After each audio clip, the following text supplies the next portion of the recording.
Right ఇక bulletin లో breaking news చూస్తున్నాము. హైదరాబాద్ లో మరో దారుణం వెలుగు చూస్తుంది. 21 ఏళ్ల యువతిపై ఇద్దరు దారుణంగా హతమార్చారు.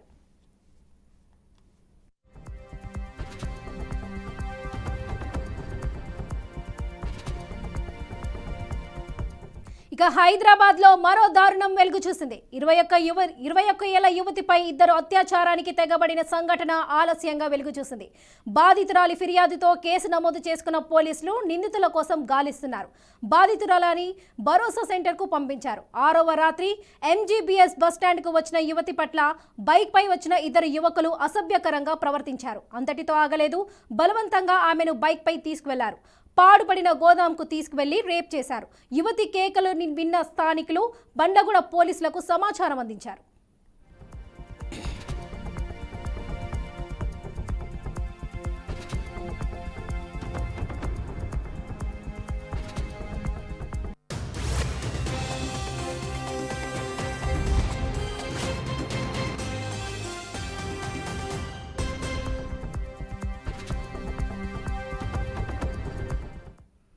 రైట్ హైదరాబాద్ లో మరో దారుణం వెలుగు చూసింది. 21 ఏళ్ల యువతిపై ఇద్దరు అత్యాచారానికి తెగబడిన సంఘటన ఆలస్యంగా వెలుగు చూసింది. ఇక ఇదే విషయంపై మరింత సమాచారం మా ప్రతినిధి లిఖిత అందిస్తారు. చెప్పండి లిఖిత, హైదరాబాద్ లో రేప్ కేసెస్ ఎక్కువ జరుగుతుండడం మనం చూస్తుంటున్నాం.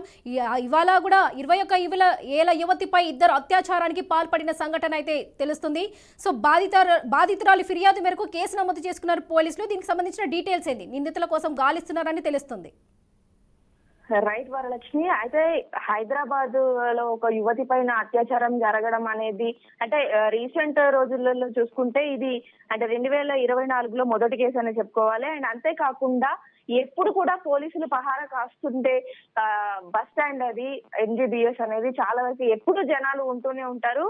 అలాంటి చోట ఇలాంటి ఒక దారుణం అనేది చోటు చేసుకోవడం నిజంగా విచారకరం అని చెప్పుకోవాలి. అండ్ అంతేకాకుండా ఆ యువతి ఎవరైతే ఉన్నారో ఆమె సూర్యాపేట నుండి తన ఇంట్లో వాళ్ళ కుటుంబ సభ్యులతోటి గొడవ పడి ఆమె అర్ధరాత్రి 10:30 ఆ ప్రాంతంలోనైతే బస్ ఎక్కి ఇక్కడ హైదరాబాద్ కి చేరుకోవడం జరిగింది. సో ఆ టైంలోనే ఈ ఘటన జరిగినట్లయితే తెలుస్తోంది. వెంటనే అప్రమత్తమైన అంటే విషయం తెలుసుకున్న పోలీసులు ఇప్పటికే నిందితుల కోసం చర్యలు చేపడుతున్నారు. అండ్ అంతేకాకుండా చుట్టుపక్కల ఉన్న సీసీ కెమెరాలు ఏవైతే ఉన్నాయో వాటిని కూడా పరిశీలించడం అయితే జరుగుతుంది.